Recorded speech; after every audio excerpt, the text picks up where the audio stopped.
ദൈവത്തിന് സ്തുതി. പ്രഭാതകിരണത്തിലേക്ക് സ്നേഹവന്ദനം. ഭാഗം 1900. ഇന്ന് മാർച്ച് മാസം 14-ാം തീയതി. ഈ ആണ്ടിലെ 73-ാമത്തെ ദിവസത്തിലെത്തി. നോമ്പ് തുടങ്ങി അത് അതിന്റെ 2-ാമത്തെ ആഴ്ചയുടെ അവസാന ഭാഗത്തേക്ക് എത്തുമ്പോൾ 4 ഇടങ്ങളിൽ നമ്മൾ കുറെ കൂടി പുതിയ മനുഷ്യരായി മാറേണ്ടതുണ്ടല്ലോ. അത് അയൽക്കാരനോടുള്ള സമീപനത്തിനും പ്രപഞ്ചത്തോടുള്ള ഇടപെടലും അവനവനോട് തന്നെയുള്ള ബന്ധത്തിന് ഒടുവില് ഉടയവനോടുള്ള നമ്മുടെ സമീപനത്തിന്. ഇതിലൂടെയൊക്കെ എന്താണ് കിട്ടുന്നത്? ഞാൻ ആരാണ്, എന്റെ ഉറവിടവും ലക്ഷ്യം എന്താണെന്നാണ് പതിയെ അറിഞ്ഞു തുടങ്ങുന്നത്. അതിനെ അംഗീകരിക്കുകയും വേണം.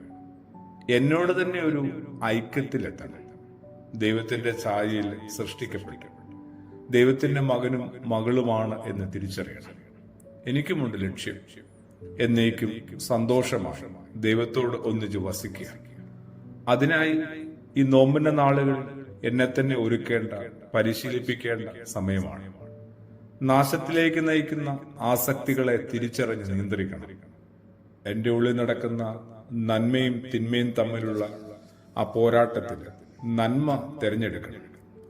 അങ്ങനെ നന്മയെ പരിപോഷിപ്പിക്കണം, അതിലൂടെ തിന്മയെ കീഴടക്കണം.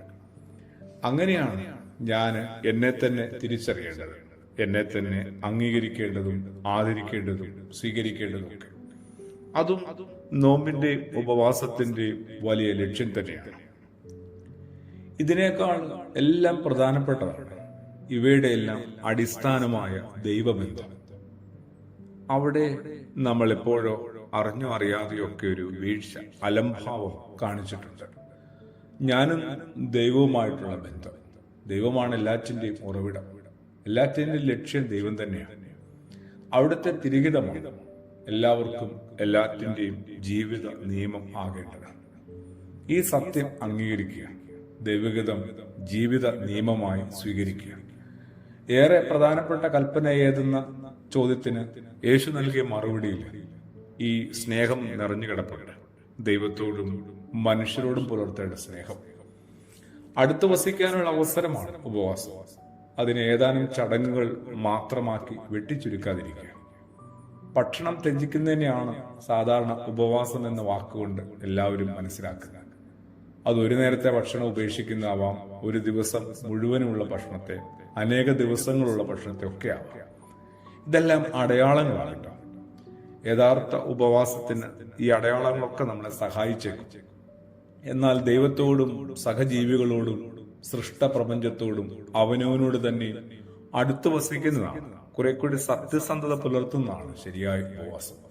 അതിലൂടെ യഥാർത്ഥ ആനന്ദത്തിലേക്ക് ദൈവം നമ്മളെ കൈപിടിച്ച് നടത്തുന്നു. ആമേൻ.